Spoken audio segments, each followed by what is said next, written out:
he took the Bible, and I don't know if you can, how well you can see that, Joshua, but he's able Yeah. to give you the distinctions between what was in the King James and what was in the actual Aramaic, and taking it to the English. Now, some people might say, well, I mean, it can't be that big of a deal, right, Rebecca? That's just translating a few words here and there. So you misunderstand a couple of things. It can't make that big of a difference.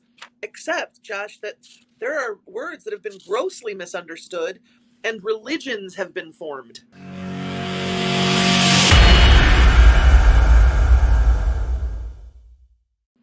Hey, Rebecca, how are you doing? I'm fantastic. How are you, Joshua? Awesome, pretty good. Just to jump right in it, I, of course, I really, really, really wanted to talk to you because I question everything, and everybody says, "Well, just look into the King James version of the Bible," and I'm like, but it didn't make sense when I started looking beyond it, because I don't just look at one source. I look at what created that source, the words, the context, the culture, everything, and so I was getting a little confused. And then I happened to run across you, and you were giving information that was, I mean, you weren't just telling me, or telling everybody, you're actually sourcing everything into the original Aramaic language. Would you mind first just kind of explain you and what makes you a little extra qualified to know a lot of this stuff? And it wasn't just like some book nerd that just decided to read up on a bunch of stuff. No, I'm definitely not just somebody who decided to read up on this stuff. My family came from the Near East. I'm born in the USA myself, right here in Southeast Michigan, 1973, baby. But my family are immigrants, and they came from Iraq and Iran. Both sides of the family, different tribes, if you will, of the Assyrian nationality, Assyryan. Some people don't know about Assyrian. If you read the Old Testament, you'll hear about the Assyrians. But it's an ancient civilization stemming from Mesopotamia and Babylon. And it was an ancient people who existed right alongside the Chaldeans and the Jews in the Near East in biblical times. And many parts of that part of the world have retained the culture, the customs, the language, the traditions, and the faith that has been in existence there literally for hundreds and hundreds and hundreds of years. So although I was raised here in the States and definitely exposed to modern day Western Christianity, I was raised with the language and the text of the East and attending the Church of the East that was branched into the USA. So I was raised speaking Aramaic, the language of Jesus, and raised in a culture that still to this day emulates a lot of the tradition that was used at that time. Over the years, kind of like a lot of other people, I rebelled against what my family was doing as a young person. I didn't want to do what they were doing and believe what they were believing just on the grounds of they believed it. So I did a lot of exploring. I did a lot of investigating. I don't know that there's a religion I came across that I didn't genuinely spend time learning about, studying about, considering. All to, at some point in my adult years, come back to a place where I was very open in my walk as a Christian, but I'd been very Americanized. And so I was in the evangelical churches, the Protestant churches. A lot of the fundamentalism of Christianity in the West is what I was practicing, but it wasn't sitting right with me. And the same questions that I had as a child that the Western Christianity couldn't answer still remained for me. But I didn't want to just take what my family had taught me for truth without studying it. So I've spent years studying the Bible, the Aramaic and the Hebrew, and why the English translations hold what they hold, and a good part of why they're not accurate. And that really led me back to my beginning, which is what I was raised on, which is the Aramaic language and the Aramaic text, reading and speaking the language that Jesus spoke from. And there's reason to that, which I'm sure we'll get into in this conversation, why he spoke that language. But that's the language that I study from and read from. And there's a text that I use that is specifically the language of the Aramaic translated directly into English. And that's the Holy Bible, written by Dr. George Lamsa, Lamsa.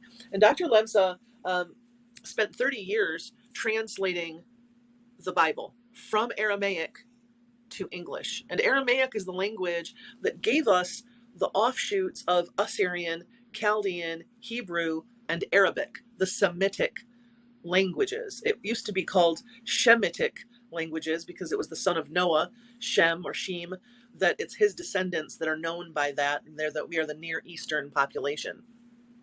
So my studies stem from the Aramaic and the ancient culture, idioms, context, psychology, spirituality, mysticism, and symbolism of the East, because what is in the Bible is all reflective of that. And I like to encourage people when I do teach professionally. I'm an ordained minister of the gospel, I'm a purpose coach, and a holistic health practitioner. And I work through my organization called The Godly Woman and a nonprofit that I'm the executive director of called Heaven on Earth Ministries. And so when I teach people, I teach from this context. I teach from this language directly into English so that we can really understand what was Jesus saying? What were any of these people saying? What are all these letters about that Paul wrote? And what is this ancient text from the prophets? And who was writing and who were they writing to and why? And what was their purpose? And when was that? What was happening in that time in history? There's a lot of places to look from when we're considering the Bible. And because over the years, and a lot of years at that, there's been so much taken out of context and misunderstood, we've really ended up with what I call colonizers' Christianity, a Christianity that has been very diluted, misunderstood, and mistransliterated to be something that is absolutely not what the original text says that it is. I live in the Bible Belt. Even though I didn't claim to be a church-going Christian until 2017, for the same reasons. And plus, I saw that a lot of people said things at church, but they didn't seem like they believed it.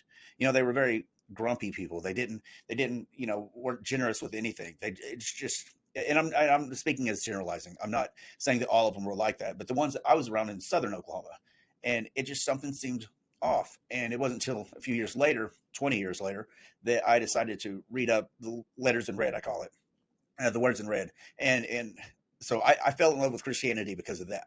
But given my, background as a detective, I had to know further. Not just, when I'm researching a person, I don't just research the person. I research the people around them, where they grew up, everything. And the same thing with a book. I don't just research, these books, but it wasn't a book brought together. It was a bunch of letters brought together and then decided on at the beginning by a man almost 400 years after the death of Jesus, that he was an emperor of Rome. I was like, wait a second. I thought they hated Christians, and I kind of find out he was a pagan, and so things didn't make sense. I was like, but I still, something seems off. It's like there is a message there. I still believe in Jesus. And it wasn't because I was indoctrinated, because I wasn't. It wasn't because I was running from something. I wasn't. I wasn't needing that in the sense of I was trying to get off drugs and I needed something to hold on to. So I looked and I asked the questions that I found you do not ask Christians. They do not like questions that make them look at their foundation, because and I can understand, and I don't hate them for it. I don't dislike them for it or anything. It's just, it's a little hard to get to the truth when people won't look at their foundation. Well, if they see a crack, their whole foundation is gone, and they don't want to believe that. But they don't understand, if you look at the crack and you feel it properly, your foundation should be stronger. And it's, and that's why, I started a lot of things. I started was because of questions, and people thinking that you had to do this to get here, you had to do this to get here, you had to do this. And I'm like, with so many rules, how does anybody get to heaven? It's just so, it's like most of the world is going to hell because they didn't say specific words. I was like, where's these words in the Bible? It's not there. It's just so much dogma. And I just want to get all the dogma off and find out the core of what did it start, and yeah, go further if you don't mind.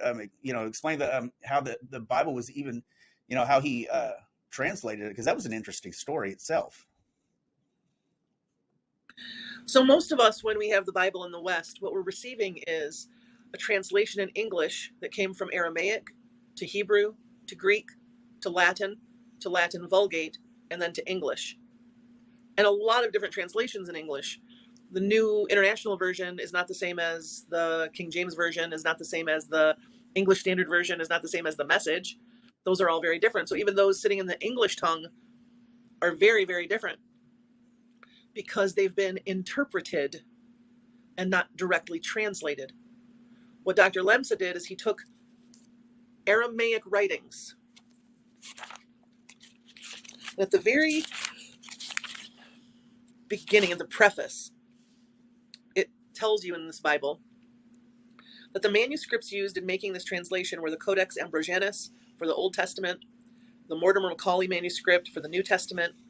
The former is in the Ambrosian Library at Milan, Italy, and has been identified as 5th century AD. The latter was used for our previous translation of the New Testament, of which this edition is a revision, and has been variously identified as 6th or 7th century. Comparisons have been had with Peshitta manuscripts in the Morgan Library, New York, New York, with manuscripts in the Freer Collection, Washington, D.C., with the Aramaic edition, and with a manuscript of the Peshitta Old Testament in the British Museum, the oldest dated biblical manuscript in existence. So according to what the world has said are the original texts, this man, who was able to read them and understand them because he was from that place, he was born in the late 1800s, he left that part of the world when the Ottoman Empire was falling apart and the Assyrian and Armenian genocide was happening. He was literally a piece of Near East history that was able to come to the West and bridge this gap that nobody had ever bridged before. He was able to take the ancient tongue directly to English. He bypassed all of the Hebrew, Greek, Latin, all that stuff. He bypassed all of that and went from the Peshitta Aramaic. Peshitta means simple, plain. The simple form that it was in, he took directly to English. So this is a translation. This is a direct translation. Well, why does that matter? Well, as you'll see, and I'm not going to be able to show it probably real well here on camera, Dr. Lamsa did something unique. He took the Bible, and I don't know if you can, how well you can see that, Joshua, but he's able to give you the distinctions between what was in the King James and what was in the actual Aramaic, and taking it to the English. Now, some people might say, well, I mean, it can't be that big of a deal, right, Rebecca? That's just translating a few words here and there, so you misunderstand a couple of things. It can't make that big of a difference. Except, Josh, that there are words that have been grossly misunderstood, and religions have been formed. And that becomes dangerous when we create doctrine and religion on misunderstanding. And significant ones, like the last words of Jesus spoken on the cross, historically have been said to be, my God, why have you forsaken me? Which does why not hast make thou sense. forsaken me? He spent all these years talking about how God is with you and he'll never forsake you, and then he gets on the cross and he's forsaken. Yeah. And then pastors will tell you, oh, it's because he held all of the sin of humanity and God couldn't look upon the sin. It was too much for God. Well, no. That's doctrine that was conjured up to justify the misunderstanding. The text reads, Eli, Eli, lama shwaktan. My God, for this I was spared. You kept me for this. This is my destiny. There was no forsaking on the cross. And so we don't just get some new language. We get a new context and understanding. Now, I will admit to you that when you get a direct translation, while statements that plain have been changed, and it's like, wow, we can all see that difference. Yeah. There are also some things that just because it's a direct translation and the words have been corrected, does not mean that you're going to understand it as an idiom. I can say in Spanish to you, no tengo lana. No, I have wool. That's a literal translation. No, I have wool. But it's an idiom. It means I'm broke. I got no money. It's an expression, right? It's like if I say, I'm pulling your leg. I'm not literally pulling your leg. I'm joking. Yeah. That's an idiom. And so with this translation, Dr. Lamsa has given us accurate translation. But he knew himself that the translation was only good as the understanding of it. And so he wrote 24 books above and beyond the Bible. He wrote 24 books and many commentaries. And so one of the things that I encourage people when they're studying is not only to expose themselves to the Peshitta text from the Aramaic to English, but to also introduce themselves to some of the study tools that will allow people to really learn. And I brought some of those tools today so that I could explain to you why they're relevant. One of the things that I encourage people to understand are the idioms. The idioms. We are talking about a time and a place where they said things in a way that we do not say them today, and definitely not in this part of the world. Something as simple as Noohra. Jesus talked about hellfire, that those of us who do not operate according to this way that he was showing us, that we would suffer in hellfire, Gehenna, Gehenna de Noohra, the fire of hell. Except it was not understood properly. Hellfire was not meant to mean, and hell was not meant to mean a place that when you die, your soul will go to be tortured forever. Gehenna was actually a physical location in southern Jerusalem. And it's a place where in ancient times, the pagans made sacrifices to the god Molech. But in the time of Jesus, that valley, Gehenna Valley, was used for burning trash and also the bodies of plague victims because they were suffered from the plagues. They didn't want their bodies exposing disease. So they took them to the trash heap and they burned everything.